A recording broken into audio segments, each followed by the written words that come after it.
그리고 오늘은 조금 더 어찌 보면은 이제 학문적인 측면에서 좀 살펴보려고 해요. 제 전공이 이제 교육학이다 보니까 교육학적인 기독교 교육학적인 관점에서 이 성지 교육을 한번 생각해보고 좀 방법론적인 측면 그리고 교육 내용의 측면에서 한번 살펴보았으면 좋겠다라는 바람이 있습니다.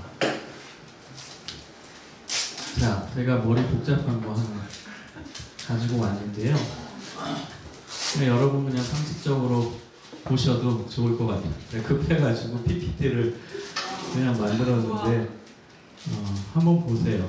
유용한 자료가 될 수 있어서 여러분 데이터는 굉장히 중요합니다. 특히 통계 데이터는. 왜냐하면 통계를 통해서 3년 후, 5년 후, 10년 후를 예측할 수 있기 때문입니다. 통계를 통한 데이터를 통한 미래 예측은 미신과 다릅니다. 미신은 그냥 미래에 뭐가 일어날 것이다. 혹은 소위 말하는 영적인 예언? 이건 신앙적 영역이고요. 이제 통계나 데이터적인 예측은 학문적 영역입니다. 근데 데이터를 통한 예측은 상당히 객관적이죠. 주관적이지가 않습니다. 어떤 목사님이 미래에 이렇게 될 것이다. 그건 상당히 주관적입니다. 물론 그분이 아무리 영적인 은사를 받았다 하더라도 많은 사람들에게 합리적으로 이해를 시키기는 상당히 어렵습니다. 그리고 예를 들면은 예언하시는 목회자나 사역자 둘이 예언의 내용이 다르다면 이럴 경우는 굉장히 어려워지는 부분입니다. 제가 말씀드리고 싶은 것은 예언이 중요하지 않다 이런 뜻이 아니라 예언은 이제 신앙적 영역이고 그것은 하나님과의 관계 속에서 이제 필요한 부분이고요. 우리가 일반적으로 관심을 가져야 되는 예측은 데이터, 통계를 통한 예측입니다. 데이터 통계를 통해서 우리가 미래를 볼 수 있는 눈이 있었으면 좋겠어요. 그리고 그와 관련돼서 우리가 어떻게 대비를 해야 되는지 준비할 수 있었으면 좋겠다라는 바람이 있습니다. 이 앞에 보시면은 2016년도 11월 1일 기준으로 우리나라 총 인구수는 5,100만 명 정도가 됩니다. 꽤 많죠? 쭉 한번 읽어보시면 돼요. 51, 이거 제가 지금 약간 피곤하기 때문에 잘못 읽으면 51,270,000명 이렇게 나와요. 여러분이 좀 보시면 좋을 것 같고요. 근데 좀 눈여겨보셔야 되는 통계가 있습니다. 제가 빨간색으로 칠해놨는데요. 15세 미만, 다시 말하면 이제 청소년 계층을 포함하는 그 아래 부분의 이제 연령층에 대한 조사를 우리는 눈여겨봐야 됩니다. 전년 대비해서 감소했죠. 마이너스 2%가 감소했습니다. 그런데 이제 65세 이상은 3.1%가 증가했어요. 우리나라가 지금 고령화 사회로 벌써 진입을 했고요. 그리고 이제 아주 급속도로 고령화 사회로 들어가고 있다는 통계를 보여주고 있습니다. 그 다음에 또 중요한 자료가 이제 종교인 조사죠. 가장 최근에 했던 종교인 조사가 2015년 말에 했던 종교인 조사입니다. 지금도 이 트렌드는 계속 진행되고 있다고 사회학자들은 이야기하고 있습니다. 종교가 있는 인구는 2,155만 4,000명. 전체 인구의 43.9%가 된다고 합니다. 10년 전에 조사한 것은 52.9%였는데 무려 9%나 10년 사이에 감소가 됐다는 것입니다. 제가 이 통계를 보면서 재밌었던 것은 뭐냐면 통계청 조사에서 종교 없음이 종교 인구를 앞지르기는 2015년도 최근 조사가 처음이었다는 것. 그 전 조사에서는 종교가 있다가 더 많았어요. 근데 이제는 종교가 없다가 더 많았습니다. 추월합니다. 앞으로 이 현상은, 이 트렌드는 계속 될 거라고 예측을 하고 있습니다. 남녀 구분을 보면은 남자가 이제 좀 더 종교가 없죠. 2005년도에 50.7%에서 2015년에는 60.6%로 10%가량 종교가 없는 사람이 증가했어요. 좀 이따가 살펴볼 테지만 이제 교회 안에서 이제 청년층은 이제 더더욱 줄어들죠.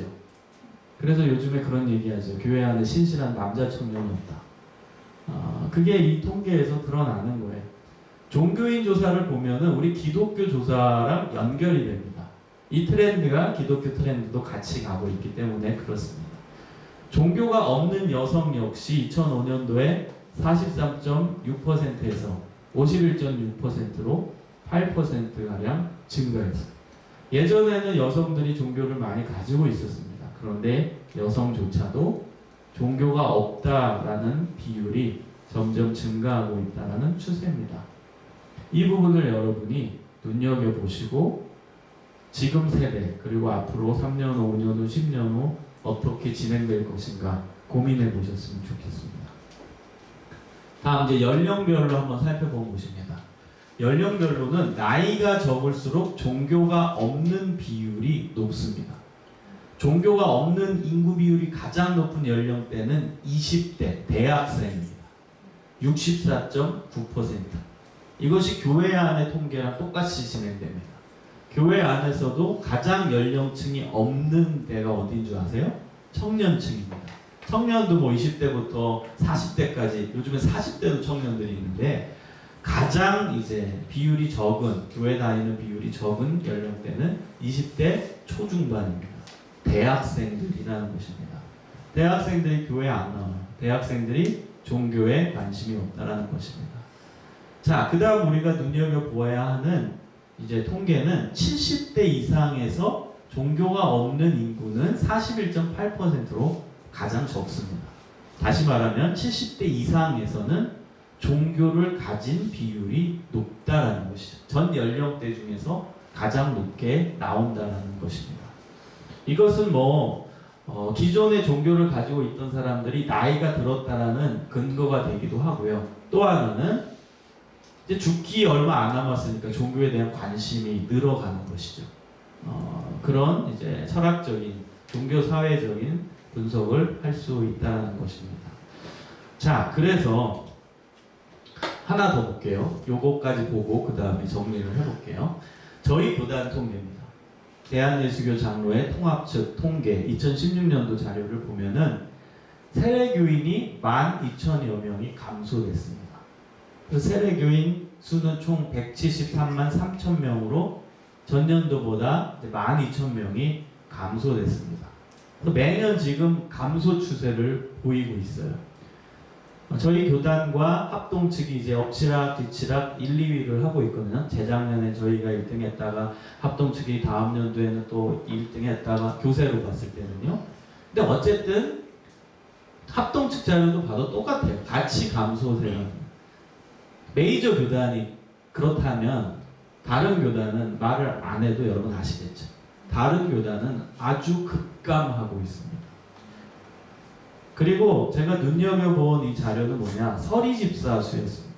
서리집사 수는 현재 60만 7천 명으로 전년도보다 8,100명 가까이 줄었습니다. 무슨 뜻이에요? 서리집사는 보통 결혼하고 이제 바로 받거든요. 젊은 서리집사들이 감소됐다는 뜻입니다. 가장 일을 활발히 하는 교회 연령층을 이제 30대 후반에서 40대 중반으로 보거든요. 그때가 이제 서리 집사들이 활동하는 그 시기인데, 그 젊은 서리 집사들이 더 생겨나지 않다는 사실은 교회 안에 역동적으로 일할 수 있는 층이 굉장히 얇아졌다는 뜻입니다. 재밌는 통계는요, 반면 예장통합의 교회 수는 오히려 증가했어요. 전년도보다 141개가 증가됐고요. 우리 목사 수 역시 전년도보다 3.1%가 오히려 증가됐어요. 이것이 우리 신학교에서는 골치 아픈 이야기죠. 교회 수는 감소되어야 하고 교인 수가 감소되니까, 그리고 교회 수는 많이 있다고 좋은 게 아니거든요. 거기 교인이 있어야 되니까. 그리고 교인이 있어야 목회자의 역할이 있는 건데 교인 수는 계속 줄고 있고, 그리고 교회도 생겨났다 없어지고 생겨났다 없어지고 개척교회는 계속 생겨나서 증가가 되는데 교인이 오지 않는, 그래서 몇 년 후에 또 문이 닫아지는, 그리고 목회자들은 갈 곳이 없는. 그래서 저희 신학교는 항상 이게 고민이에요. 너무너무 이제 교인 수는 줄고 있고 목회자 수는 계속 배출되고 있으니까 이 부분을 수요와 공급을 어떻게 맞출 것인가, 이것이 신학교의 고민입니다. 요즘 그래서 신학생들 제 상담을 제일 거의 많이 하는 교수 중에 한 명인데요. 애들 뭐 신대원생이든 뭐 학부생이든 고민을 들어보면 너무 마음이 아파요. 열정을 가지고 하나님의 뜻대로 사역해야 될 사역자들이 현실을 보면서 벌써 도전을 안 하려는 애들이 굉장히 많아요. 신대원 들어와서 교회 목회를 생각하다가 이 현상, 이런 사회적 현상, 또 선배들이 이야기하는 거, 또 힘들다 이 얘기를 듣다 보니까 아예 발을 디디려고도 안 해요. 그래서 오히려 신대원 졸업하고 딴 거 하겠다, 딴 것 좀 찾아주세요 하고 저를 찾아와요. 딴 거 하겠다. 또 왜 딴 거 하겠냐? 원래 너가 학교 들어올 때 목표 뭐였냐 했더니 목회였대. 근데 왜 딴 걸 원하냐? 현실이 이렇고 뭐 갈 데 없고 뭐 이런 얘기를 하더라고요. 그래서 기운을 잃고 아예 목회 현장에 도전을 안 하는 신학생들이 굉장히 많아져요. 이런 현상을 보기 때문에 그렇죠. 그리고 또 하나의 트렌드는 기존 교회 가지 말자. 그럼 갈 데도 없는데 그럼 어떻게 사역할 것이냐? 뭐 카페를 만들자, 뭐 떡볶이집을 만들자. 제가 아는 후배에는 피자집 교회예요. 피자집인데 교회. 그러니까 주중에는 이제 피자집 운영을 하고요. 피자집 사장이. 그리고 이제 주말에는 이제 그 피자집이 교회로 변신하는데 문제는 뭐냐? 주객이 전도돼요. 카페 교회의 약점은 주객이 전도된다는 거예요. 열심히 카페에 이제 바리스타로 사장님으로 열심히 해요. 목사님 중에서 바리스타 대회 나가신 분도 꽤 많아요. 제가 아는 분은 지역에서 1, 2위 하세요. 그래서 그걸 페북에 올려서 자랑하시는 분도 있는데 그 좋아요. 열심히 하고 그 눈높이를 맞춰서 지역 공동체와 함께하는 건 좋은데 그게 목표는 아니잖아요. 눈높이를 낮추고 지역민들과 함께해서 결국엔 복음을 전하는 건데 카페 일이 너무 바쁘다 보니까 카페 업무가 너무 치이다 보니까 그리고 경제적인 측면이 중요하다 보니까 본질을 잊어버리고 카페 사장으로 끝나는 목사님이 많아요. 근데 이 신대원생들이 그런 얘기는 듣고 혹해서 막 창업하는 애들이 있어요. 실제로 막 빚져가지고 은행 빚져서 흐름이 지나가서 이게 된다 그러면 또 거의 몰리고 그래서 되게 안타까워요. 그게 아닌데 본질을 생각해야 되는데 본질과 자신의 적성과 또 자신이 잘할 수 있는 영역이 있거든요. 그걸 체크하고 뛰어들어야 되는데 뭐가 좀 된다더라 그러면 또 몰리고. 여러분 요즘 카페 교회 문 닫는 데 상당히 많습니다. 너무 많이 문 닫고 있어요. 그래서 이것도 또 하나의 대안이 되기는 또 쉽지가 않은 형편입니다. 그럼 이 통계를 보면서 우리의 미래, 그 미래라 함은 단기는 2, 3년 후, 중기는 5년 후, 장기는 10년 이후인데 그걸 한번 예측을 해보셨으면 좋을 것 같아요. 그 기독교의 미래를 제가 간단히 생각해 보면 교회학교 대상 연령층의 감소입니다. 교회학교 대상 연령층이 급감합니다. 메이저 교단 빼고 조금 작은 교단들은 이 급감의 속도가 훨씬 더 가속화돼서 훨씬 더 그 떨어지는 비율이 높습니다. 그 다음에 아까 얘기했듯이 20대층, 청년층이 교회 안에서 사라지고 있습니다. 제가 나오기 전에 잠깐 이제 자료를 또 하나를 봤어요. 우리 교단 또 통계였는데 저희 교단에 교육부가 없는 교회가 전체의 50%가 넘었습니다. 교육부가 없어요. 저희 교단 메이저 교단입니다. 우리나라에서 교세가 제일 크다고 말하는 교단임에도 불구하고 전체 교회 중에 반 좀 더 넘어가요. 한 60% 가까워요. 60% 가까운 교회가 교회 학교가 없어요. 여러분 그런 시대입니다. 더 재밌는 얘기 해드릴까요? 슬픈 얘기죠. 재밌는 얘기가 아니라. 청년부가 없는 교회는 더 많아요. 교육부가 없는 교회보다 좀 더 수치가 높습니다. 여러분 이 추세로 가면 3년 후에 교회 안에 청년부가 없는 교회가 10교회 중에 8개가 된다는 사실입니다. 전체 교회로 봤습니다. 저희 교단은 한 6개 정도 되거든요. 현재 10개 중에 6개가 청년부가 없어요. 전체 교회, 교단 초월해서 다 합쳐보면 3년 후 예측은 10개 교회 중에 한 8개는 청년부가 없을 것이다. 그렇게 예측합니다. 상당히 슬프죠. 그런 시대 속에 우리는 부르심을 받고 공부하고 준비하고 여기 앉아 계십니다. 세 번째는 노년층의 증가입니다. 교회 안에 예전부터 다니시던 분들, 그 관성의 법칙 때문에 다니시는 분도 있고, 그리고 열심히 신앙생활을 나이에 들음에 따라서 하시는 분들도 있고, 하나님 나라 갈 날이 가까울수록 그 신앙심이 더 뜨거워지는 경우들이 있기 때문에 노년층이 증가됩니다. 그래서 교회에 할머니, 할아버지들이 굉장히 많은 시대입니다. 제가 출석하는 교회도 제가 뒤에 이제 서 있어 봤어요. 쭉 봤는데 전부 다 흰머리예요. 정말. 그리고 매주 거의 장례가 나요. 노년층이 많다는 뜻이죠. 중간층이 없어요. 청년층도 없지만 그 일할 수 있는 서리집사층이 굉장히 약하기 때문에 노년층이 과거의 서리집사층에서 해야 되는 일까지, 실무 일까지 하는 교회들이 많아지고 있다는 사실입니다. 네 번째는 이제 계속 제가 강조했듯이 사역지가 없는 목회자가 급등합니다. 이제는 목사님이 할 일이 없죠. 그리고 이중직을 해야 되는 시대가 왔어요. 많은 목사님들이 대리운전이나 택시운전을 합니다.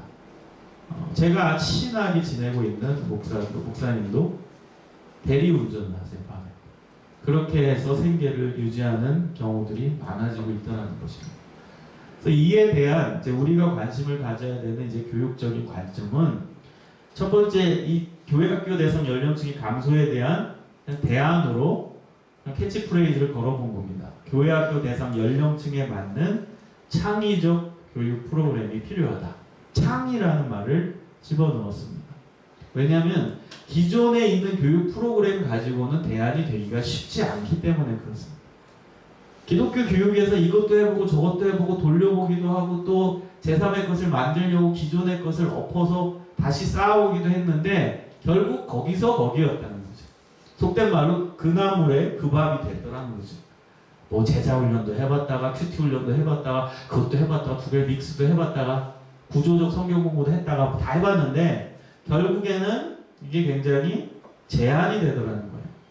진짜 열심히 하는 애들만 열심히 하고 뭐 새신자라든가 혹은 조금 더 새로운 것을 원하는 교육 대상층에는 이제는 실질적 대안이 되지 못한다는 사실이죠. 그래서 창의라는 말을 넣었습니다. 그리고 연령층에 맞는 연령마다 그 기호와 연령마다 관심이 다르고 연령마다 접근법이 다르기 때문에 좀 더 교회 교육이 전문화될 필요가 있습니다.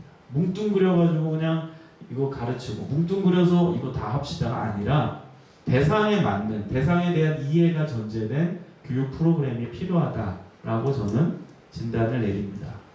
그 다음에 이제 두 번째입니다. 청년층의 감소에 대한 이제 대안은 청년층에 맞는 감동적 교육 프로그램이 필요하다. 감동이라는 말을 넣었는데요. 청년들의 키워드, 감동입니다. 얘네들은요, 감동하면 교회 나옵니다. 저도 지금 청년사역을 주일날 하고 있는데 감동을 어떻게 하면 애들한테 줄까를 계속 연구합니다. 말씀도 감동이 있어야 되고 이벤트도 감동이 있어야 되고 그리고 교제에도 감동이 있어야 돼요. 감동은 지성적인 영역이 아니라 감성적인 영역입니다. 감성적인 영역에서 어떻게 청년층을 공략할까를 우리는 연구해야 한다는 것입니다. 세 번째는 이제 노년층의 증가입니다. 이에 대한 대책으로는 노년층에 맞는 활동적 교육 프로그램이 필요하다. 어르신들은 활동에 대한 욕구가 있어요. 나이가 들다 보니까 팔다리 다 쑤시고 허리 아프시고 그런데 재밌는 것은 교육학적인 교육심리적 논문에서 나오는 얘기입니다. 그런데 어른들한테 질문을 했어요. 할머니, 할아버지한테. 하고 싶은 게 뭐냐? 다 활동적인 거예요. 하고 싶은 거는 다 움직이는 거라는 거예요. 이분들이. 재밌죠? 몸은 허리가, 아이고, 허리 아파 이러는데 설문조사에서 뭐 하고 싶어요? 그럼 등산, 여행, 움직이는, 다 움직이는 거예요. 그거에 대한 갈망이 있다는 것입니다. 그래서 제가 노년층에 맞는 활동적 교육 프로그램이 필요하다라고 처방을 내립니다. 마지막 네 번째, 사역지 없는 목회자 급등하는 거에 대해 어떤 대처가 있을 수 있을까? 그럼 교육 목회 외에 사역의 장이 마련되어야 한다. 무슨 뜻이냐면 교회 사역이 아닌 교회 밖 사역의 장을 마련할 필요가 있다라는 것입니다. 사역지 없는 목회자가 급등한다는 것은 다시 말하면 사역지 없는 사모도 급증한다는 같은 뜻입니다. 목사님과 사모님이 할 일이 없게 된다는 것이죠. 그래서 교회 외에 다양한 사역의 장을 마련하는 노력이 필요하다는 것입니다. 그래서 이제 본론으로 들어가면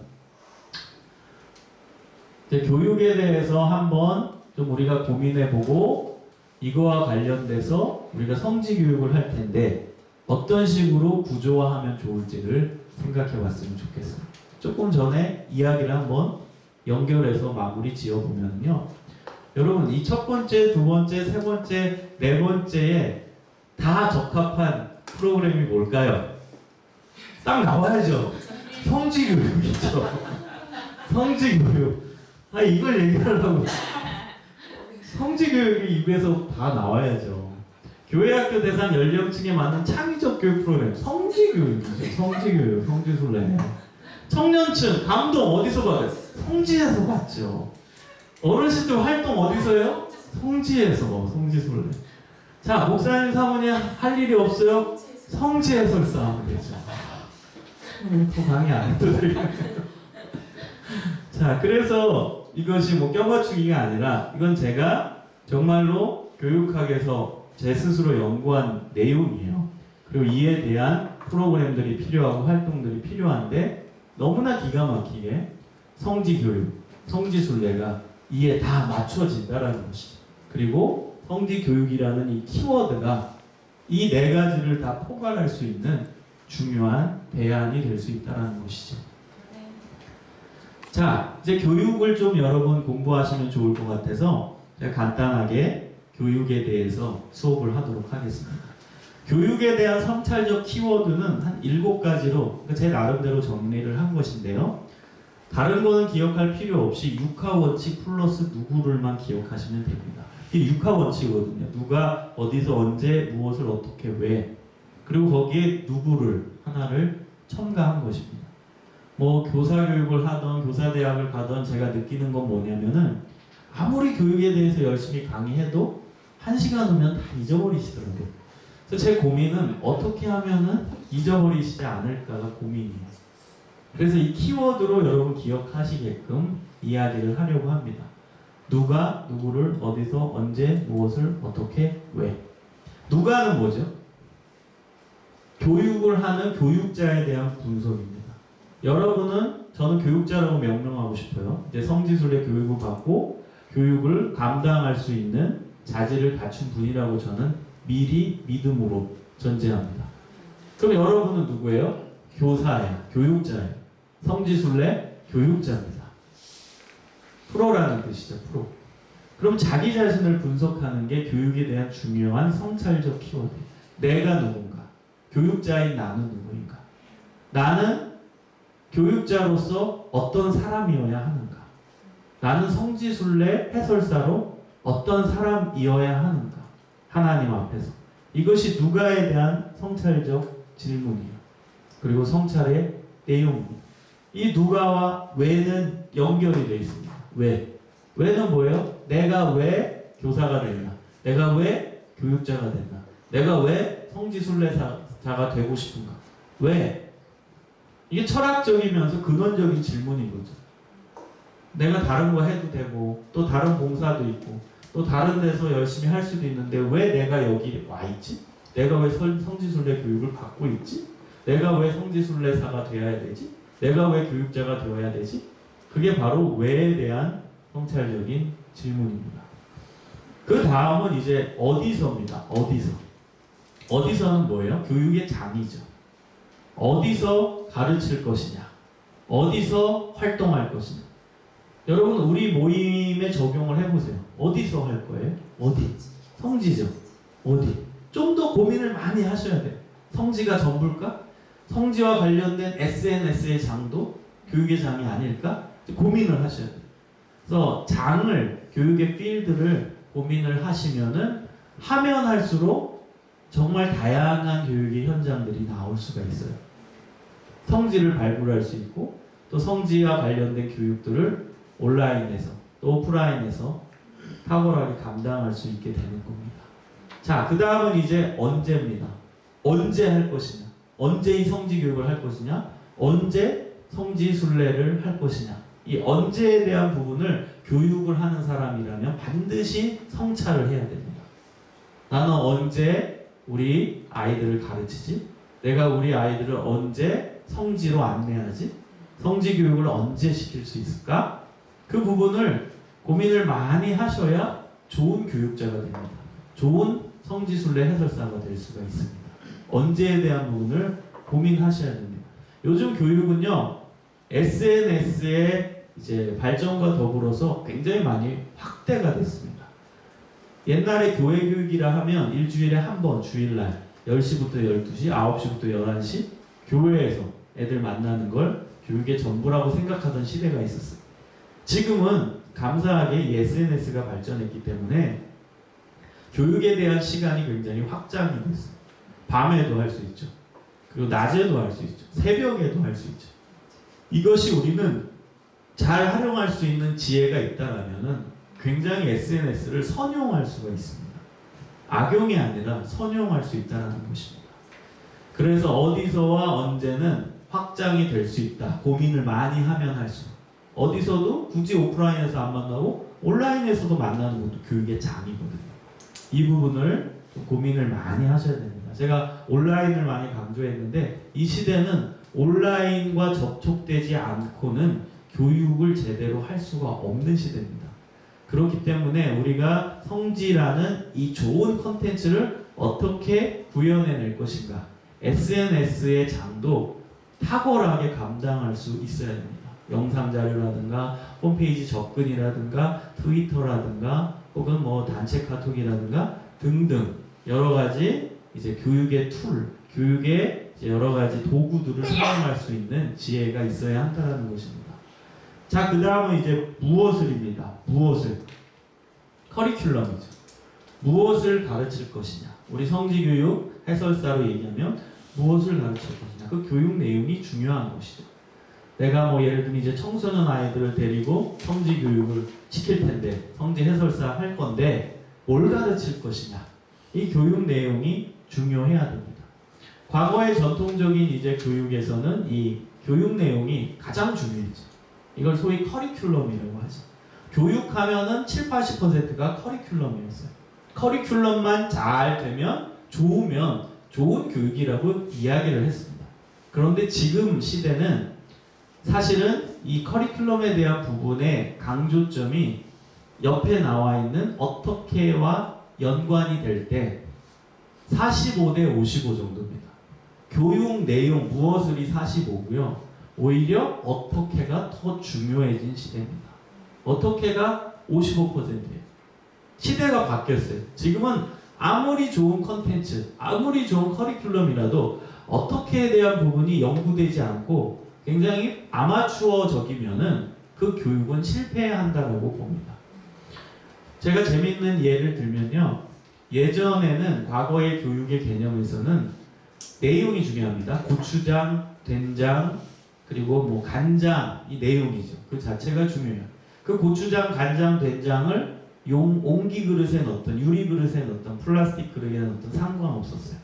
다 그 내용이 중요한 거죠. 요즘 시대는 어떻게 얘기해요? 용기가 내용을 결정한다요. 유리 그릇에 넣으면 유리 그릇에 넣는 고추장 맛이 옹기 그릇에 넣는 고추장 맛과 다르다는 거예요. 그릇이 맛을 결정한다. 이 그릇이 뭐예요? 어떻게 해요? how에 대한 부분입니다. 어떻게 그 내용을 잘 전달할 수 있을까? 그래서 우리는 이 어떻게에 대한 부분을 굉장히 관심 있게 보아야 합니다. 이 어떻게가 교육 방법입니다. 교육 방법. 좋은 교육 방법, 적절한 교육 방법, 연령 대상층에 맞는 교육 방법을 숙지해야 되고 활용할 수 있어야 이 컨텐츠, 무엇을이 제대로 전달될 수 있다는 것입니다.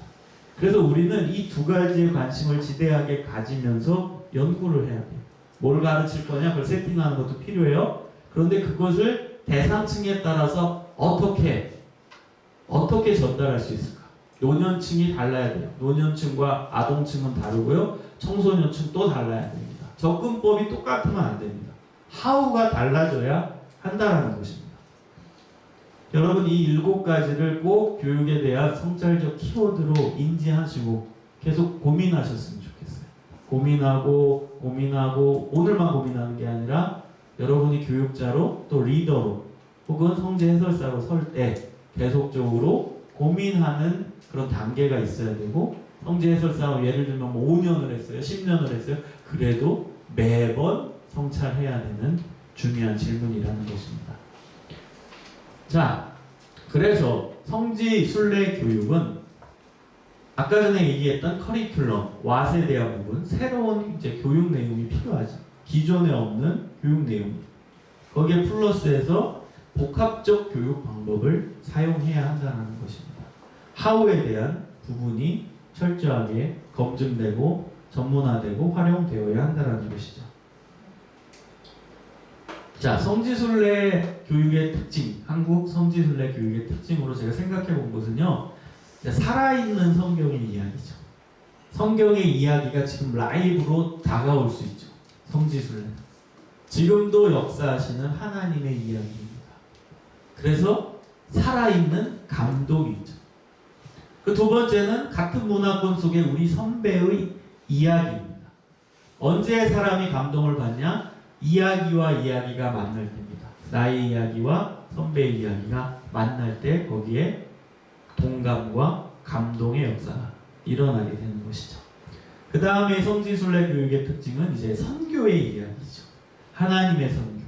하나님이 일하시는 선교의 이야기가 바로 한국 성지순례 교육의 특징이고 내용이어야 한다는 것입니다. 그 다음에 이제 교육 방법으로 생각한 건 여러분 이렇게 많아요. 복합적 교육 방법을 써야 되거든요. 강의법, 스토리텔링, 사물을 통한 체험, 행동 반성법, 묵상법, 토의법, 협동학습, 인간관계 훈련, 선교여행, 현장 참여 방법, 질문법, 예배. 교육 방법에 다 있는 것입니다. 그래서 제가 추출을 해서 한번 정리를 해본 거고요. 여러분에게 좀 도움을 드리고 싶어서 이 교육 방법에 대해서 간단하게 제가 설명을 해드리겠습니다. 머리가 터질 것 같은 영어가 나오죠. 제가 이게 외국의 교육학 저널에 영어 논문을 실은 거예요. 그것을 이제 한 표로 만든 건데 저는 교육 방법에 상당한 관심을 가지고 있습니다. 그래서 교육 방법을 저는 이제 신학 삼위일체론과 연결해서 논문을 써본 겁니다. 첫 번째, 어려운 게 아니고 간단히 설명하면요. 뭐 3가지씩만 했는데 이 3가지, 4가지가 아니라 원래는 제 논문에서 막 10가지, 20가지가 들어가 있는데요. 중요한 것만 넣었습니다. 첫 번째 이제 구조화할 수 있는 교육 방법의 근거는 삼위일체 하나님에서 성부 하나님. 성부 하나님은 어떤 스타일이시죠? 좀 지시하고 명령하고 그 다음에 이제 주입하시는 이걸 따르라. 순종을 강조하는 그 이미지를 가지고 제가 교육 방법으로는 이제 크래밍이다. 주입식 방법이다. 그래서 티처와 스튜던트의 상호관계를 봤을 때는 교사가 학생에게 일방적으로 전수해주는 스타일이 되죠. 여기에 맞는 이제 교육 방법으로는 스토리텔링, 그리고 이제 해석하는 인터프리테이션, 그 다음에 뭐 설명해주는 그런 것들을 이제 넣습니다. 설교하고 이 내용이 다 첫 번째 영역이 들어가는 거고요. 이제 두 번째는 예수님, 성자 예수님. 성자 예수님이 이 세상에서 오셔서 하신 일 하면은 우리 대부분 우리를 구원하셨다. 이 부분만 얘기하는데 사실 교육학적으로는요. 율법주의의 잘못된 부분을 깨신 것입니다. 율법의 의문을 제기하시고 하나님이 본래적으로 율법을 주신 뜻을 알려주시고 재해석하신 그 역할이 교육학적으로는 굉장히 중요하거든요. 그래서 예수님께서 바리새인 사두개인들을 비판하시죠. 율법을 제대로 못 지켰으니까. 그래서 의문을 제기하고 율법이 잘못되어 온 것을 비판하시고 바로잡아주시는 역할을 하신 분이 예수님이십니다. 그 예수님의 이미지를 가지고 이제 교육학적으로 분석을 해서 메소더러지는 이제 크리티컬, 비판적 이제 교육으로 봤어요. 그래서 이 비판적 교육의 주체자는 학생입니다. 학생이 교사에게 주도권이 학생에 있어요. 그래서 구체적인 교육 방법은 생각하기, 의심하기, 또 brainstorming, 그 다음에 뭐 discussion, 뭐 토론하는 거, 그다음에 의문을 제기하는 questioning, 질문하는 거. 이게 다 이 두 번째 영역에 들어가는 이제 교육 방법이라고 저는 해석을 했습니다. 마지막 세 번째는 이제 성령 하나님이신데, 성령 하나님은 우리 삶에 지금도 함께 하시고 우리 안에 계셔서 우리의 삶과 동행하시는 분이시죠. 그게 성령 하나님의 가장 중요한 특징이죠. 지금은 성령의 시대는 우리 마음속에 있어서 우리가 기도할 때 기도할 바를 몰라도 우리 안에 계신 성령님께서 기도할 바를 알게 하시고, 전도할 때도 우리가 무슨 말 할지 모르지만 성령이 우리 안에서 우리 입에 대언자 되어 주셔서 말할 수 있게 하시고, 성령은 우리의 삶과 아주 밀접하게 동행하시는 분이시죠. 여기서 저는 이제 이미지를 가지고 경험적인 교육 방법을 얘기했어요. 함께하는, 성령님과 내가 함께 사는, 그걸 경험으로 봤고요. 상호작용을 보면 교사와 학생이 같이 상호작용을 하는, 일방적인 주체자가 없이 교사와 그리고 학생이 같이 상호작용하는 것으로 봤습니다. 구체적인 교육 방법으로는 함께하는, 여기서 티처는 일방적으로 끌고 나가는 게 아닙니다. 선생님이 일방적으로 끌고 나가는 게 아니라 학생과 함께하는 거예요. 케이스 스터디도 같이 사례를 찾아보는 거, 리서치, 조사하는 것도 함께하는 거, 학생과. 롤플레이, 그 다음에 롤플레이는 뭐예요? 역할극이죠. 역할극도 거기 선생님이 같이 참여하는 거예요. 참여해서 여러 역할들을 학생들과 돌아가면서 해보는 것이죠. 그 다음에 협력학습, 학생과 교사가 같이 협력해서 하는 이제 교육이 여기에 들어갈 수 있고, 심지어 요즘에 교육 방법 중에 각광받는 게 뭐예요? 게임이에요. 게임. 게임도 교육 방법 중에 들어갑니다. 그게 이제 함께하는 경험적인 측면에서의 교육으로 저는 구조화해봤습니다. 또 하나의 표를 보여드릴 텐데요. 이 표는 제가 또 이것도 구분을 해본 거예요. 영역별로. 그리고 조금 더 적합할 수 있는 교육이 어떤 것일까? 그리고 좀 더 적합한 교육 방법이 연령별로 어떻게 나눠질 수 있을까를 고민해 본 것입니다. 인지적 영역, 정서적 영역, 관계적 영역, 행동적 영역, 통합적 영역으로 나눠 보았습니다. 인지적 영역은 뭐예요? 머리 중심이죠. 그리고 정서적 영역은 그렇죠, 가슴, 감정에 대한 부분이죠. 관계적 영역은 그쵸, 옆 사람과 함께하는, 그게 이제 관계적 영역이고요. 행동적 영역은 때리는 거예요. 움직이는 것이죠. 그리고 이제 통합적 영역은 이 인지적, 정서적, 관계적, 행동적 영역을 종합적으로 사용하는 것이 통합적 영역에 들어가는 것으로 볼 수 있습니다. 자, 인지적 영역을 볼게요. 인지적 영역은 가장 대표적인 게 강의법입니다. 여러분, 여기서 어떤 게 좋다, 어떤 게 안 좋다 아니에요. 다 때마다 필요한 게 있고 대상마다 필요할 때가 있는 거예요. 저는 지금 강의법을 써요. 때가 있는 거예요. 강의법이 필요할 때가 있고 강의법을 안 할 때가 있는 것입니다. 이 부분을 여러분이 눈여겨보셨으면 좋겠어요. 강의법은 유치부 이상 사용할 수 있는 교육 방법입니다. 유치원 아이들 앉혀놓고 야 이게 뭐다 설명해주고 강의하고 그 다음에 해석해주고 가능합니다. 유치원 애들도 들을 수 있습니다. 그 다음에 이제 귀납적 성경 공부. 귀납적 성경 공부는 이 얘기 저 얘기 성경 근거들을 찾아서 종합해서 결론을 내리는 것입니다. 그래서 이거 해서 결론은 이걸로 귀결된다. 이게 귀납입니다. 귀납적 성경 공부는 유년부 이상 가능한 교육 방법입니다. 유년부라 함은 초등학교 1학년, 2학년, 3학년 그 그룹을 뜻합니다.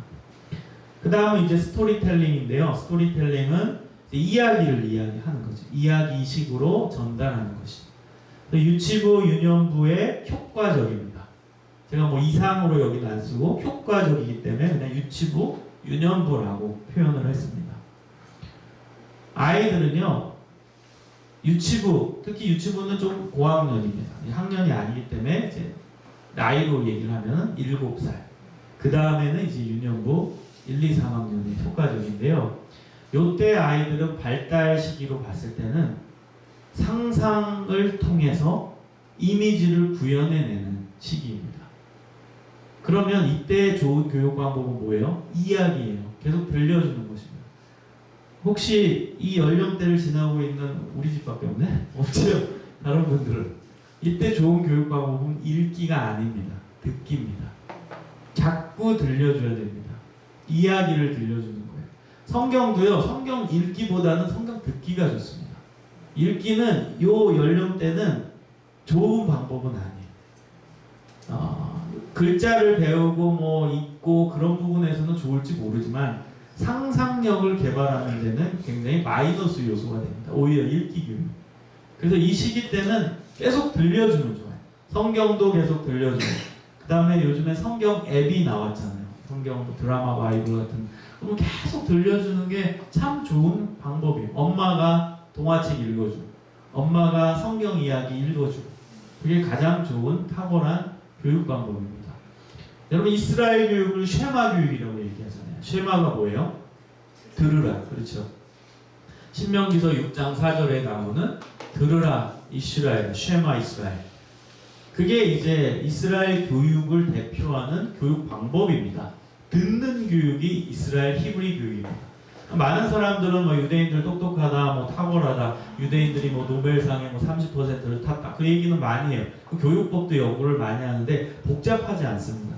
유대인의 교육의 핵심은 듣는 교육입니다. 듣게 해주는 겁니다.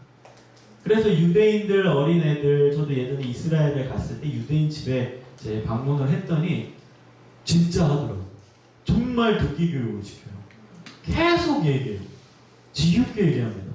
예를 들면 밥상에 딱 앉았는데 밥을 못 먹게 해요. 정통 유대인 집안은 그래요. 그리고 나서 성경을 막 암송하시는 거죠. 엄마, 아빠가 주로 하는데, 그럼 아이들은 밥 먹기 전에 고문 당하고 밥도 먹고 계속 그걸 들어요. 또 듣고 또 밥 먹자. 밥 먹어요. 그 다음에 이제 기도도 해야 되고, 또 잠을 자야 되는데 잠도 그냥 못 재워요. 잠자기 전에 또 엄마가 가서 성경 말씀 읽어줘요. 그 다음 거의 대부분 외워요. 대단해요. 유대인들은. 외운 것을 아이들한테 이야기로 얘기를 해줘요. 계속 얘기해요. 성경에 다니엘 이야기 알지? 다니엘 이런 일이 있었어. 다니엘 사자굴에 있었는데 하나님이 도와줘서 꺼내줬어. 계속 듣기 교육입니다. 그럼 그 아이들이 어린 시절에 그 교육만 계속 받게 돼요. 그리고 받고 이제 학령기 들어갈 즈음에 이제 듣는 교육 플러스 뭐가 들어가냐? 암송 교육이 들어갑니다. 외우게 해요, 성경.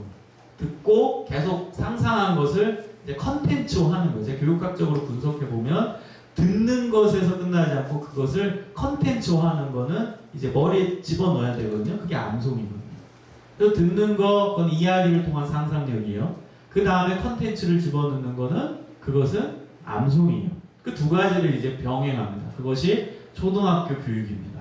유대인의 초등학교 교육. 6학년 정도까지 우리로 말하면 진행이 되는. 그러니까 얘네들은 상상력 갖추고 있죠. 그 다음에 컨텐츠 있죠. 그러니까 얘네들은 파워가 있는 거예요. 그 다음에 이제 미들스쿨, 하이스쿨 가도 그 안에서 자기 공부를 합니다. 자기 학습을 합니다. 이미 컨텐츠가 있으니까. 그리고 상상력이 뭐로 연결되냐면 이제 컨텐츠까지 있으니까 창의력으로 연결됩니다. 여러분, 창의력은 실행 가능한 상상력입니다. 상상력이 활용이 돼가지고 실행 가능해지는 게 창의력으로 연결이 되는 거거든요. 근데 유대인들은 창의력이 뛰어난 거예요. 이미 초등학교 때 마스터를 다 했거든요. 이미 상상력 개발할 때로 다 개발되고, 듣기 교육을 통해서. 그 다음에 성경 암송과 컨텐츠 암송을 통해서 이미 가지고 있거든요. 얘네들은 성경만 암송하는 게 아니에요. 성경 외에 이야기책도 암송하고요. 암송을 기가 막히게 잘해요. 얘네들 암송하는 게 얼마나 많은지 모르는데. 그러니까 컨텐츠가 많이 들어가 있어요. 그렇기 때문에 이 안에서 중학교, 고등학교에 창의력이 발현되는 거예요.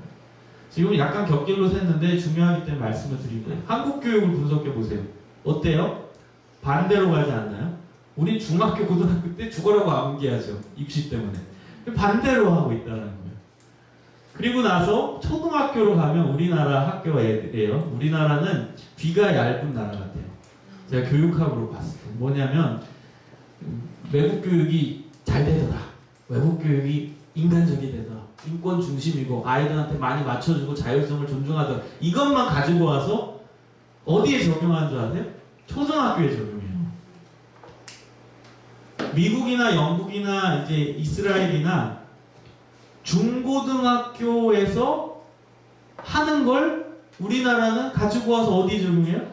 중고등학교 적용이 아니라 초등학교 적용이에요. 왜? 중고등학교는 입시체제니까. 다른 거예요. 초등학교 때 적용해요. 그럼 초등학교 애들이 요즘 여러분 학교 가보세요. 특히 뭐 좀 돈 많이 드는 사립학교나 이런 데 이제 가보면은 탐방 가보면은 컨텐츠를 안 가르쳐요. 그냥 애들 토론시켜요.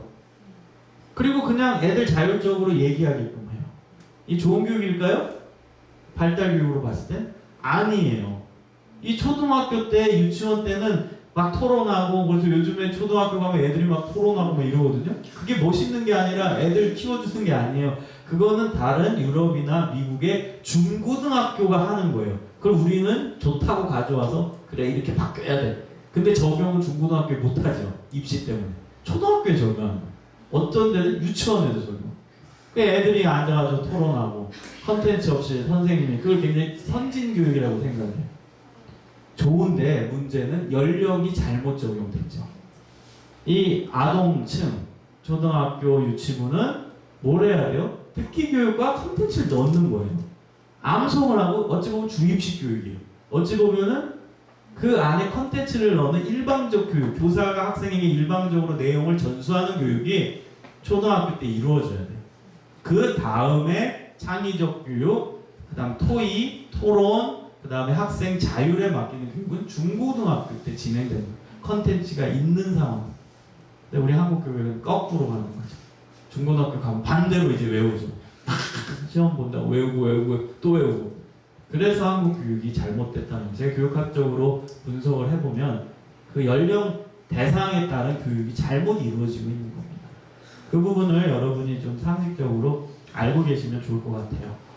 자, 그래서 스토리텔링 이 듣기 교육은 유치부, 유년부에 상당히 효과적이라는 것을 여러분이 아시면 좋을 것 같습니다. 자, 두 번째입니다. 정서적 영역. 마음적인 부분, 감정적 부분이죠. 이 정서적 영역에 적합한 이 교수법은 예술적 방법인데 사물을 통한 체험입니다. 유치부, 유년부에 상당히 효과적입니다. 아이들은 듣기 교육도 중요하지만 또 어떤 교육이 여기서 이루어지면 좋으냐면 만지는 교육이에요. 만지면서 그 느낌을 이미지화해요. 이건 저학년일수록 그래요. 만지면서 아 부드럽네, 딱딱하네, 이것은 뭐 거치네, 이 느낌으로 그 내용을 습득하는 거예요. 그래서 예를 들면 교회에서 이제 예수님의 십자가를 유치부 아이들한테 알려준다고 해봐요. 좋은 교육 방법이 뭐겠어요? 예를 들면 찰흙을 가지고 십자가를 만드는데 부드러운 찰흙이 아니라 꺼끌꺼끌한 찰흙, 자갈이 박혀있는 찰흙을 갖고 십자가를 만들게 하는 거예요. 그럼 얘네들이 십자가를 만들다가 손이 막 꺼끌꺼끌하죠. 그다음에 느낌이 별로 안 좋죠. 그래서 애들 이미지가 그 내용이 들어가는 거예요. 아, 십자가는 이렇게 거친 거야. 십자가는 이렇게 아픈 거야. 십자가는 이렇게 힘든 거야. 그 이미지가 교육으로 들어간다는 거예요. 그래서 이 연령대는 체험하는 거예요. 만지게 하는 방법이 상당히 효과적이라는 거예요. 여러분 지금 이 내용을 제가 왜 설명드리겠어요? 여러분 머릿속에 이걸 공부하는 동시에 우리가 성지교육을 할 때 만약에 유치부 애들을 성지교육할 때 어떻게 할 것인가를 고민하라는 거예요. 그럼 거기 가가지고 돌도 만지게 하고 그 다음에 이제 십자가도 만지게 하고 교회 벽면도 만지게 하고 이 체험, 만지는 터치 교육을 하라는 거예요. 여러분 이거 들으시면서 같이 고민해 보세요. 어떻게 내가 만약 유치부 아이들을 성지에 데리고 갔을 때 어떤 교육 방법을 쓸 것인가를 고민하시라는 거예요. 다음 이제 묵상법입니다. 묵상법은 유년부 이상의 효과적입니다. 초등학교 이제 3학년 정도 이제 지났을 때 그때 묵상하게 하는 거예요. 주제를 주고 생각하는 거예요. 묵상이 어려운 게 아니에요. 실제 교육 방법이 있는 거예요. 기독교에서 얘기하는 게 아니라 교육학에서 교육 방법 중에 있어요. 그래서 주제를 주고 주제에 맞게 생각을 계속 해보라는 거예요. 주제 안으로 들어가 보라는 거예요. 그게 묵상법입니다. 그 다음에 이제 비유법. 비유법은 어려운 내용을 실제 삶과 연결되는 예화를 드는 게 비유법입니다. 사실 성경에서 예수님이 말하고 있는 비유법은 비유법의 한 종류만 나온 거고요. 사실 비유법은 교육학에서 굉장히 넓은 법입니다. 어려운 내용을 실제 예화로 드는 거, 실제 삶의 이야기로 드는 거, 그게 다 비유법입니다. 비유를 한다는 거죠. 삶의 예화. 뭐 고등학교 애들 같은 경우는 뭐 학교에서 일어나는 이야기, 어려운 것을 학교에 일어나는 실제 이야기로 얘기해 보는 거죠. 야, 우리 학교에서는 이런 일이 일어났는데, 야, 이래. 그러면 성경시대에 있었던 일과 비슷하지 않냐? 이게 비유법이에요. 성경시대에 뭐 예를 들면 왕따의 문제가 있을 수도 있잖아요. 성경을 보면 왕따 나오거든요. 뭐 예를 들면 요셉 왕따였죠. 자기 형제들한테. 그러면 애들이 참 감이 안 올 수가 있잖아요. 왜 형제들이 왔는데 왜 왕따가 되지? 막 이렇게 얘기하면, 야, 너네 학교에서도 형제들 많은 다 같이 다니는 집 있지 않냐? 고등학교에 형, 동생, 또 동생 이렇게 다니는 집 있지 않냐? 걔네들 사이 좋니? 안 좋은 애들도 있지 않냐? 그래서 뭐 막내를 왕따 시키고 얘기도 안 하는 형제 있지 않냐? 이런 식으로, 말도 안 되는 얘기지만 아무튼 이런 식으로 어려운 이야기를 현재 학습자의 눈높이에 맞게끔 학습자의 실제 삶과 연결되는 이야기를 해주는 게 비유법입니다. 비교를 해서 쉽게 이해할 수 있게 해주는 방법입니다. 이건 유년부 이상의 효과적일 수 있어요. 이것도 초등학교 3학년 이상 됐을 때 좋은 교육 방법이라는 거예요. 자, 세 번째는 이제 관계적 영역입니다. 관계적 영역은 한 사람이 아니라 한 사람, 또 한 사람, 또 한 사람, 친구 관계, 동료 관계, 그리고 선후배 관계, 복수로 있을 때 필요한, 그리고 복수로 있을 때 그 관계성에 집중하게 만드는 교육 방법이라는 것입니다.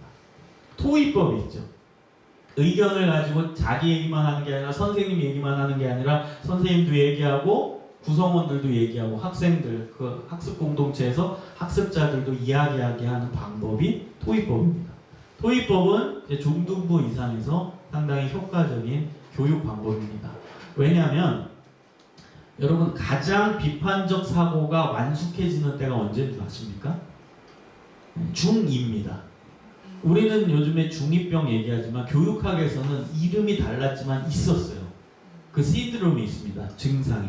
그거는 학계에서 10년 전에도 발표되고 얘기되던 거예요. 그게 중2 연령대. 그때가 가장 비판적 사고가 완숙해지는 때예요. 비판적 사고가 시작되는 때는 대략 초등학교 4학년으로 봅니다. 초등학교 4학년 때 시작이 돼서 가장 이제 극대화되는 연령대가 중학교 2학년, 3학년입니다. 그래서 얘네들을 중2병이라고 하죠. 그냥 얘네들은 그냥 모든 게 싫은 거예요. 모든 게 비판하고 싶은 거예요. 모든 게 거슬러. 그 비판하기 제일 좋은 게 뭐죠? 신앙이죠. 왜? 성경을 첫 장 첫 절을 보면 뭐예요? 태초에 하나님이 천지를 창조하시네. 이 비판적 사고가 이제 가장 극대화된 애들이 이 책을 보면 성경 보면 믿겠어요? 바로 거기서 이게 말 같지도 않은 이렇게 나오죠. 예수님이 죽었다 살아났어. 사람이 살아나? 여기서 이제 비판적 의식이 가장 레벨이 높은 애들이 봤을 때는, 들었을 땐 엄청난 스트러글이 생기죠.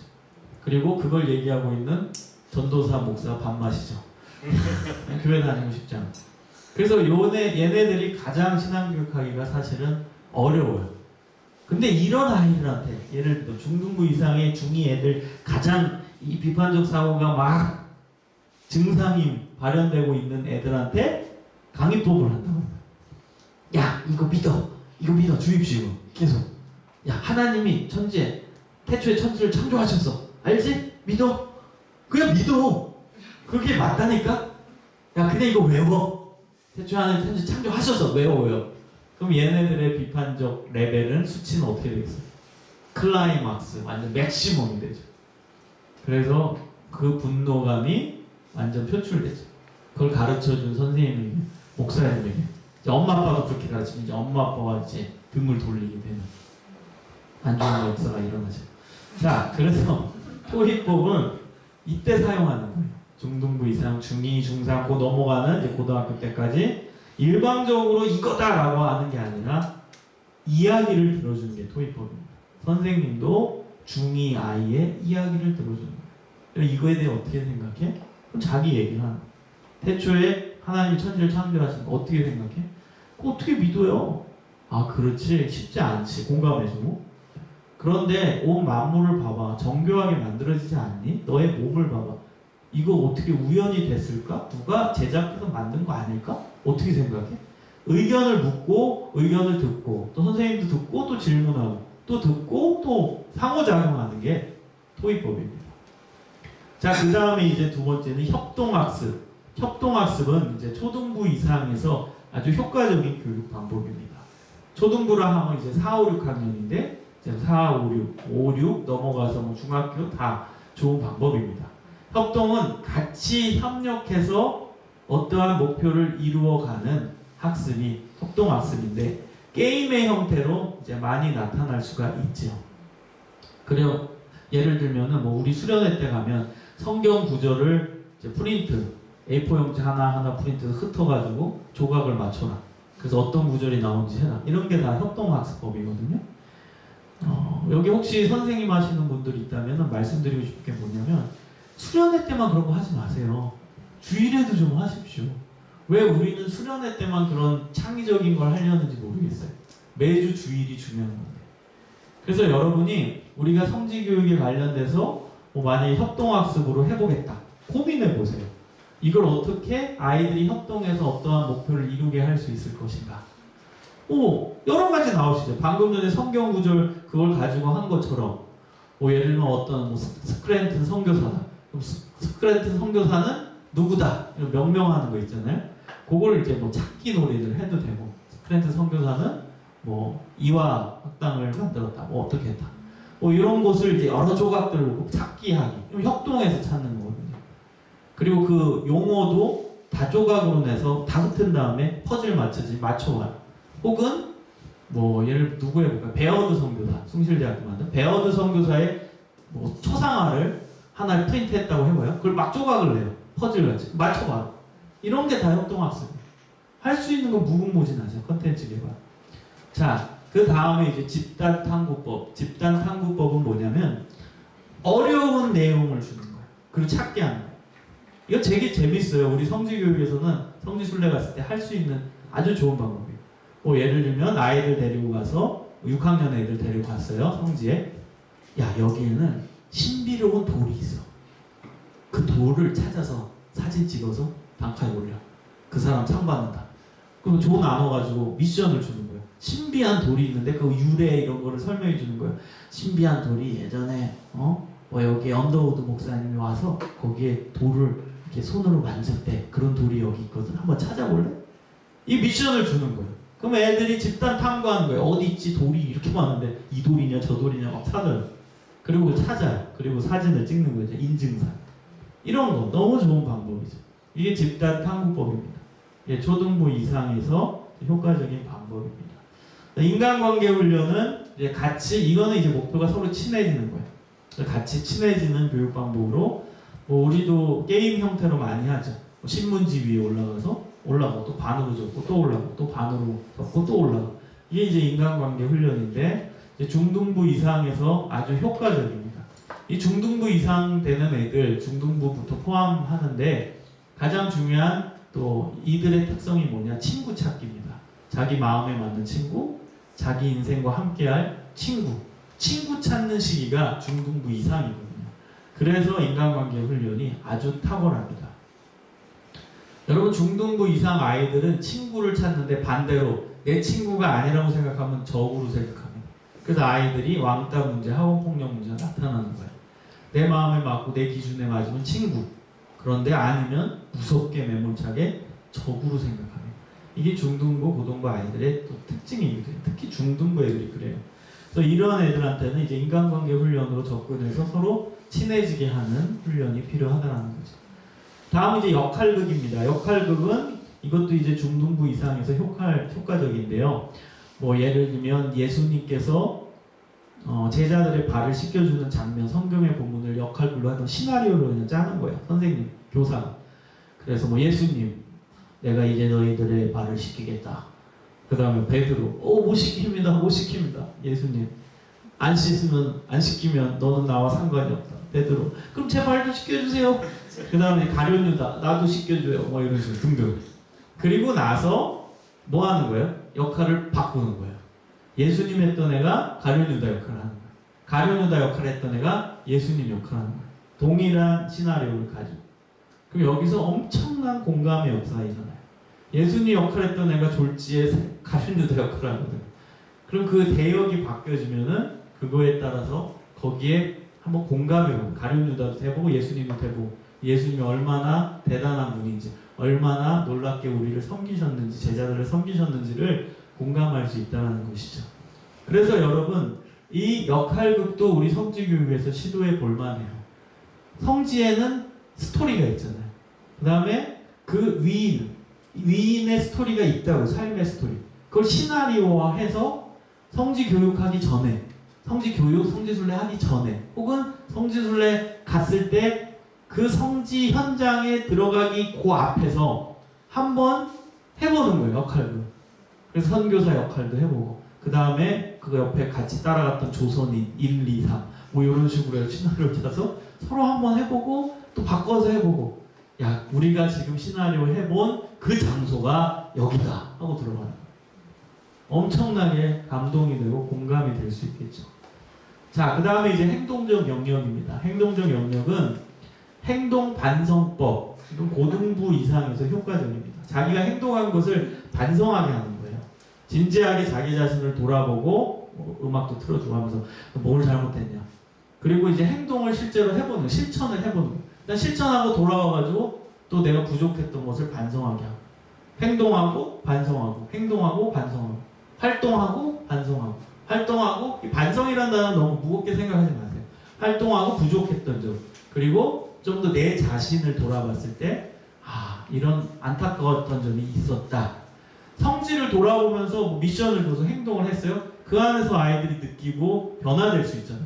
그럼 돌아와서 아주 단순한 예지만, 제가 이렇게 좋은 집에 살았는데 우리 선교사님은 이렇게 어려운 집에 사셨네요. 제가 그동안 불편했던 거, 불평했던 거 반성합니다.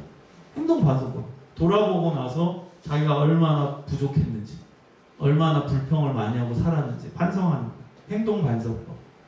그 다음에 이제 의식화. 이것은 하나님이 뭐 예를 들면 이제 명시적 교육 방법이죠. 하나님은 천지 창조하셨다. 하나님은 우리 구세주다. 하나님은 삼위일체 하나님이다. 이런 명시적 교육 내용이 있어서 강력하게 주입하는 게 의식화예요. 예를 들면은 이걸 제일 잘하셨던 목사님이 CCC의 김준곤 목사님이었어요. 설교할 때나 대중집회할 때 우리가 믿는 분은 누구십니까? 그럼 예수 그리스도. 그 다음에 우리가 신뢰하는 분 누굽니까? 예수 그리스도. 이 주입하는 거예요. 계속 내가 선포한 게 내 뇌리 속에 들어가고 마음에 들어가고, 선포한 게 뇌리에 들어가고 마음에 들어가고, 자기 자신 안에 걸 집어넣는 거예요. 이게 의식입니다. 의식을 완전히 하나로 만드는 거, 예수 그리스도로 만드는 거. 이게 의식화 교육입니다. 뭐 예를 들면 구호 외치는 거, 이도 의식화 교육입니다. 하나님을 찬양하자. 전 주일날 아이들 설교하기 전에 항상 구호 외치거든요. 하나님을 예배하자. 애들이에요. 하나님을 찬양하자. 하나님을 자랑하자.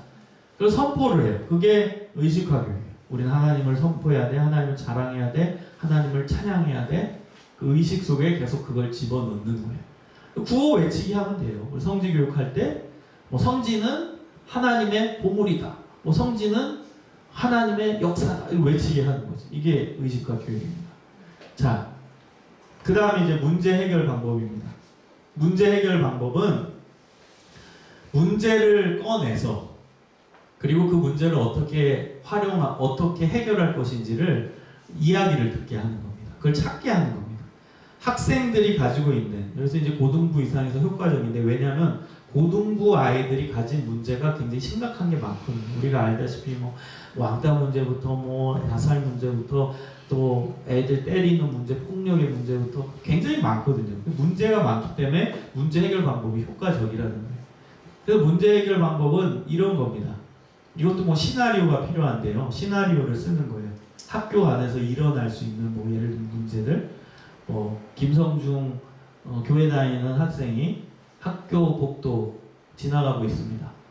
그때 이국희와 박혜원이 싸우고 있습니다. 그것을 교회 다니는 김성중 청소년이 봤습니다. 그때 하나님을 믿는 자로서 어떻게 행동해야 합니까? 이게 문제 해결을 하게끔 고민하는 거예요. 그럼 싸우고 있는 걸 봤다. 난 기독교인이다. 어떻게 할까? 그러면 이것을 이제 시나리오를 듣고 고민하게 하면 여러분 교회 다니는 애들도 가해자 많아요. 그거 아셔야 돼요. 교회에 다니는 애들이 피해자라고 생각하시면 안 되고 학원 폭력의 가해자도 많아요. 교회 다니는 애들. 근데 왕따의 가해자도 많아요. 그럼 그런 시나리오를 볼 때 자기 자신을 볼 수 있죠. 자기 자신이 가해자일 수도 있고죠. 그러면 야 내가 서로 싸우고 폭력 쓰는 애인데 자기 자신을 볼 수 있고 그러면서 해결책을 얘기하면서 그걸 자기한테 적용할 수밖에 없어요. 양심이 있다라는. 그래서 이게 문제 해결 방법입니다. 문제를 어떻게 해결할 것인가 학생의 눈높이에서 얘기하고 탐구하게 하는 방법입니다. 그 다음 선교여행, 봉사활동 이거는 여러분 그냥 이름만 봐도 알 것입니다. 선교여행에 대해서는 논란이 있어요. 이게 필요하냐, 돈 많이 드는 거 아니냐, 교회 안에서. 그런데 재밌는 통계는 선교여행, 단기 선교건, 리트리시건, 어린 시절에 선교지 한번 갔다 온 거거든, 탐방이든, 거기 갔다 온 사람 중에 선교사가 나오더라는 거예요. 실제 선교사. 그래서 선교여행은 비용의 문제가 아니라 필요하다는 거죠. 그리고 우리는 너무 좋잖아요. 국내 성지는 해외 성지도 해외 선교지도 아니고. 그러니까 비용의 측면도 해외 나가는 것보다는 훨씬 효율적이기 때문에 이 선교여행은 효과적이죠. 자, 봉사활동, 이제 봉사하는 거죠. 가서 정기적으로 가서 봉사하고 도와주고. 이것도 한번 생각해 볼 필요가 있어요. 성지 주변엔 마을이 있잖아요. 그럼 마을에 들어가서 성지 탐방하고 그 마을 공동체에 어떻게 우리가 도움을 줄 것인가. 그걸 봉사활동으로 연결할 수도 있거든요. 특히 중등부 이상 되는 애들은 봉사활동 점수 이런 게 있거든요. 그래서 성지 갔다가 성지 주변의 마을 탐방하면서 기도도 하고 거기에 필요한 봉사도 할 수 있는 프로그램으로도 연결할 수가 있습니다. 자, 마지막으로 통합적 영역은 이거 다 짬뽕했다는 거예요. 다 활용하는 방법이고 현장 참여 방법 이거 다 활용합니다. 현장에 가서 강의도 하고 현장에서 돌도 만져보고 토의도 하고 다 할 수 있고요. 예배도 이 모든 게 다 종합됩니다. 예배 시간에 설교를 통해서 강의법이죠. 설교는 대부분 강의법입니다. 그리고 묵상도 하게 할 수 있고 그 다음에 이제 설교 후에 어떤 교회는 설교 후에 토의해요. 실제로. 제가 오늘도 수업을 했는데 어떤 교회 사례를 학생이 얘기했는데 설교 마치고 토론한대요. 그런 교회도 있어요. 그러면 예배 안에서 그 요소들이 다 들어갈 수가 있는 거죠. 센터학습법은 수련회, 여름 성경학 때 많이 하잖아요. 어떤 방에 들어갔더니 강의하고 선생님, 어떤 방에 들어갔더니 사모를 체험하게 하고, 어떤 방에 들어갔더니 협동학습을 하게 하고. 방마다 다른 센터학습법이 통합적 영역에 들어갈 수 있고, 질문법이 사실은 토의법에 가깝지만 엄밀히 말하면 이걸 다 사용할 수 있어요. 선생님이 강의하고 거기에 이제 질문을 던지고 그리고 나서 생각하게, 묵상하게 하고 그 다음에 함께 협력해서 문제를 복수가 한 사람이 아니라 거기 있는 한 명, 두 명 복수의 아이들이 같이 답을 할 수 있기 때문에 집단 탐구법도 될 수 있기 때문에 질문법이 통합적 영역에 들어갈 수 있다는 것입니다. 이게 마지막입니다. 그래서 이것을 제가 한번 정리를 해봤어요. 우리가 지금 공부한 내용을 가지고 부서별 성지순례를 어떻게 할 것인가 봤을 때 유치부는 엄마와 함께하는 체험학습. 그래서 유효한 방법은 강의법, 강의도 해주죠. 설명을 해주고 그 다음에 이야기해주고 여기 이런 이야기가 있어서 스토리텔링, 만져보게 아까 얘기한 사물을 통한 체험, 현장 참여하는 거죠. 다음 두 번째 이제 아동부의 컨셉은 친구와 함께하는 소풍. 거기도 강의하고 근데 이제 빨간색으로 칠한 건 좋다라는 거지. 이 방법을 꼭 사용하라는 거지. 이야기 듣는 거죠. 스토리텔링, 사물을 통한 체험, 같이 하는 협동학습, 또 집단으로 이제 아까 설명 다 했어요. 집단 탐구법, 현장 참여의 방법이 효과적이라는 거. 세 번째 청소년부는 컨셉이 신앙의 선배들을 통해 나를 찾는 신앙수련회. 이 청소년 시기에는 나를 찾거든요. 자아 정체성을 찾는 심리적 과제가 있기 때문에 나를 찾는 신앙수련회죠. 그래서 강의법, 스토리텔링, 토의법, 행동반성법, 아까 얘기한 이 두 가지 토의법, 행동반성법이 효과적이에요. 현장 참여. 그래서 청소년부는 간단하게 당일치기로 갔다 오는 것도 좋지만 수련회를 아예 이 성지순례로 가는 게 효과적입니다. 그래야 제대로 자기 자신을 찾을 수 있거든요. 그게 가장 필요해. 청소년 아이들의 필요가 나를 찾는 거거든요. 내가 누구인지 그 부분을 채워주면 좋을 것 같고요. 네 번째 청년부는 컨셉이 신앙의 선배들의 발자취를 따르는 비전 트립. 신앙의 선배들이 이제 좀 더 고차원적이죠. 신앙의 선배들이 어떻게 살았는지를 생각하는 거죠. 강의하고 이야기 나누고 그 다음 중요한 게 묵상법. 신앙의 선배들이 어떻게 살았는지 이걸 생각하게 하는 거예요. 자꾸만. 그리고 자기 자신을 보게 하는 거죠. 신앙의 선배들은 이렇게 하나님의 가치로 살았는데 나는 어떤가? 나는 돈 하지 않는가? 나는 아직도 세속적 가치에 머물러 있는 건 아닐까? 나는 누구인가? 청년 시기에는 내가 누구인지를 조금 더 하나님의 가치 쪽으로 가는 거예요. 청소년과는 달라요. 청소년은 그냥 내가 누구인지를 열어놓고서 고민하는데 청년부 정도 되면 난 하나님의 자녀 이 정도는 알아요. 확고해요. 그런데 그것을 이제는 좀 더 나아가서 헌신자로 하나님 앞에 사명자로 어떻게 그 발자취를 선배들처럼 따를까 이 부분에 대해 고민하고 생각하게끔 인도해야 된다는 묵상법이 효과적이라는 거죠. 마지막 이제 장년부입니다. 어른들 신앙의 선배들의 삶을 본받는 영성훈련 이게 컨셉입니다. 그래서 강의하고 이야기 나누고 뭐 묵상하고 토의하고 그 다음에 이제 어른들에게도 협동학습이 좋아요. 요즘 교회 어른들 안 친해요 서로. 그래서 요때 같이 가서 싸우는 게 많아요. 친해져야 돼요. 그래서 가서 영성훈련을 혼자만 하는 게 아니라 함께하는 공동체적 영성. 나 혼자가 아니라 우리 교회 식구들이 함께하는 공동체적 영성을 추구하게끔 협동학습을 여기에 첨가해서 같이 할 수 있으면 좋습니다. 그리고 현장 참여 방법이 있고요. 그래서 이 부분을 여러분이 조금 아이디어로 생각하시고 또 컨셉으로 좀 생각하시면서 계속적으로 이 성지순례 교육을 하실 때 고민하시고 또 나만의 우리가 제공하지만 또 나만의 컨텐츠가 있어야 돼요. 내가 성지순례사가 됐을 때 어떤 구체적 컨텐츠를 가지고 교육할 것인가 그리고 대상층에게 어떻게 접근할 것인가 이 부분에 있어서 전문가적인 관점이 여러분 있으셔야 됩니다. 오늘 공부를 통해서 조금이라도 여러분한테 도움이 되셨기를 소망합니다. 감사합니다.